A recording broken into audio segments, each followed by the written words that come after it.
आपके सवालों के जवाब मिल गए होंगे और आप संतुष्ट होंगे।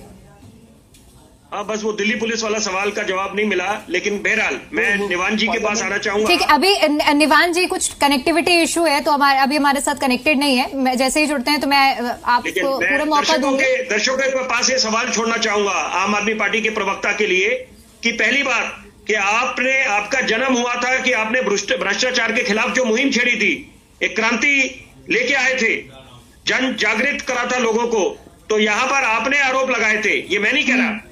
तो हम तो याद करते हैं शीला दीक्षित जी का वो स्वर्णिम दौर 98 से लेकर 2013 का, लेकिन आम आदमी पार्टी और खासतौर पर अरविंद केजरीवाल जी आरोप लगाया करते थे शीला दीक्षित जी की सरकार पे।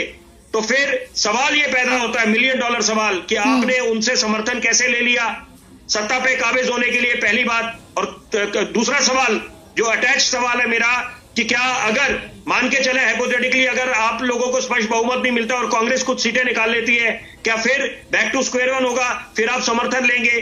दूसरा सवाल कि आप लोग पाठशाला से मधुशाला तक कैसे पहुंच गए, ये तो जनता पूछना चाहती है। और अगर आपकी आबकारी नीति इतनी बेहतरीन थी तो उसको रोल बैक क्यों करा?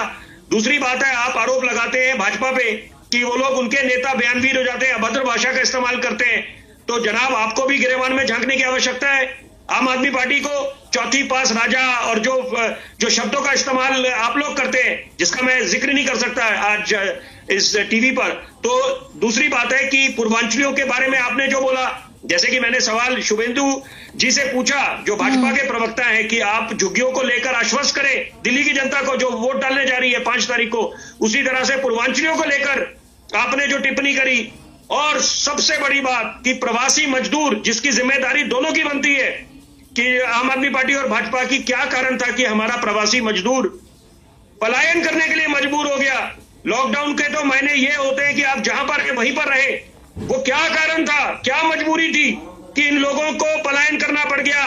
क्योंकि आपने व्यवस्था नहीं करी थी और नियमों की धज्जियां उड़ गई। जो नियमों का अनुपालन होना चाहिए था, उनकी धज्जियां उड़ गई, क्योंकि वो बेबस हो गया, मजबूर हो गया प्रवासी मजदूर। और जब इसका आकलन करा गया, ये निष्कर्ष पाया गया कि तब भी तालमेल का अभाव था, केवल एक दूसरे पे ठीकरा फोड़ते रहे हमारी केंद्र सरकार, राज्य सरकार। तो इसका मतलब है जिम्मेदारी दोनों की बनती है। It takes 2 to tango, you can't clap with one hand. ताली कभी एक हाथ से नहीं बजती, सबको जिम्मेदारी समझनी पड़ेगी और अपना दायित्व निभाना पड़ेगा। जनता को काफी उम्मीद है आपसे। ठीक है।